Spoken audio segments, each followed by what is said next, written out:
हैं जो 2-3 क्लासेस लेते हैं, फिर 20-25 दिन नहीं लेते, फिर 2-3 क्लासेस लेते हैं, बट चलो पूछा है तो एक बार फिर बताने में क्या जा रहा है। ठीक है, आप जब भी कोई चीज घर पे पढ़े, ठीक है, हमारी सबके साथ एक बड़ी कॉमन प्रॉब्लम है, आपके साथ भी है, मेरे साथ भी है, कोई दुनिया, मैंने बोला ना हम और आप बिल्कुल एक ही थैली के चट्टे बट्टे हैं। अब ये मत कहना ये बात है सर आप भी मेरी तरह इतने गंदे हो, मैंने ये नहीं कहा, मैंने कहा हम सारे एक जैसे हैं। ठीक है, When it comes to study, ठीक है, we have to push ourselves to study, but हाँ वो हमने थोड़ा बचपन में सीख लिया था, आप भी अभी बचपन में ही हैं, आप भी अभी सीख सकते हैं।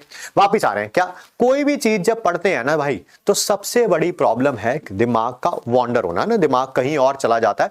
मतलब कि पढ़ते टाइम तो जो सामने दीवार पर जो छिपकली चल रही होती है उसमें भी ज्यादा इंटरेस्ट आ जाता है एज कंपेयर टू पढ़ाई। तो करना क्या है, जैसे मेरे सामने कुछ भी कोई पेज पड़ा हुआ है, ऐसे कोई खाली पेज है, ठीक है, पता नहीं कोई ड्राइंग सी बना रखी है, तो अगर जब भी आप पढ़ते हो, पढ़ते टाइम कुछ भी आप पढ़ रहे हैं, लाइक मैं मेटलर्जी पढ़ रहा हूं आज, ठीक है, तो मेटलर्जी की डेफिनेशन है it is the branch of chemistry. तो ये जो फिंगर है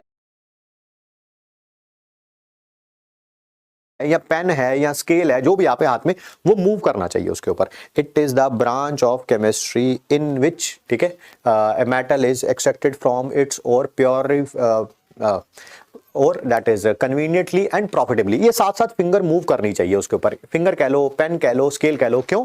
क्योंकि ये कभी हो ही नहीं सकता कि आपकी ये फिंगर तो यहां पर ये मूव कर रही हो, ठीक है, और दिमाग कहीं और चला जाए। आपको ध्यान देना फिंगर के ऊपर, अगर ये यहीं पे रहेगी तो गारंटी आपका दिमाग में यहीं पे रहेगा। ठीक है, कोई ऐसा बच्चा हो ही नहीं सकता इसके ऊपर फिंगर भी चल रही है साथ में और दिमाग कहीं और वॉन्डर कर रहा, हो ही नहीं सकता। ठीक है, तो मैंने बोला ना, हम लोगों को पुश करना पड़ता है पढ़ाई के लिए। पढ़ाई doesn't come naturally to us, ठीक है, पढ़ाई के लिए हमें पुश करना पड़ता है। आप ऐसा करके देखिए, सिर्फ 20 दिन करके देखिए, आपको फर्क नहीं पड़ेगा, आप मुझे बता देना। ठीक है, डॉक्टर की दवाई देने का कोई मतलब नहीं है। कुछ ऐसे वो होते हैं ना बेवकूफ इंसान, जो डॉक्टर से मेडिसिन तो लेके आ जाते हैं बट उसको ना खाते नहीं है और फिर सोचते हैं फर्क पड़ जाए। ठीक है, तो मैंने मेडिसिन तो दे दी है, अब 20 दिन उस मेडिसिन को लीजिए, अगर नहीं फर्क पड़े और रिलीजियसली लीजिए, जब भी पढ़े आप इस टेक्निक को फॉलो करिए, 20 दिन में पक्का फर्क पड़ेगा। वैसे तो फर्क तो 10 दिन में ही पड़ जाएगा, बट जानबूझ के मैंने 20 दिन लिए ताकि आप लोग भी अपने आप को क्रॉस चेक कर लें।